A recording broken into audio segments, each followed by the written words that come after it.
ابو اسید رضی اللہ عنہ نے بیان کیا کہ ہم نبی کریم صلی اللہ علیہ وسلم کے ساتھ باہر نکلے اور ایک باغ میں پہنچے جس کا نام شوق تھا۔ جب ہم وہاں جا کر اور باغوں کے درمیان پہنچے تو بیٹھ گئے۔ حضرت صلی اللہ علیہ وسلم نے فرمایا کہ تم لوگ یہیں بیٹھو۔ پھر آپ باغ میں گئے، جونیاں لائی جا چکی تھیں اور انہیں کھجور کے ایک گھر میں اتارا۔ اس کا نام امیبہ بنت نعمان بن شراحیل تھا۔ ان کے ساتھ ایک دایا بھی ان کی دیکھ بھال کے لیے تھی۔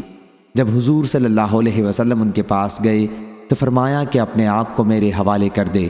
اس نے کہا کیا کوئی شہزادی کسی عام آدمی کے لیے اپنے آپ کو حوالے کر سکتی ہے؟ بیان کیا کہ اس پر حضور صلی اللہ علیہ وسلم نے اپنا شفقت کا ہاتھ ان کی طرف بڑھا کر اس کے سر پر رکھا تو اس نے کہا کہ میں تم سے اللہ کی پناہ مانگتی ہوں۔ حضرت صلی اللہ علیہ وسلم نے فرمایا تم نے اسی سے پناہ مانگی جس سے پناہ مانگی جاتی ہے۔ اس کے بعد حضرت صلی اللہ علیہ وسلم باہر ہمارے پاس تشریف لائے اور فرمایا ابو اسید اسے 2 رازقیہ کپڑے پہنا کر اسے اس کے گھر پہنچاؤ۔ صحیح بخاری حدیث نمبر 5255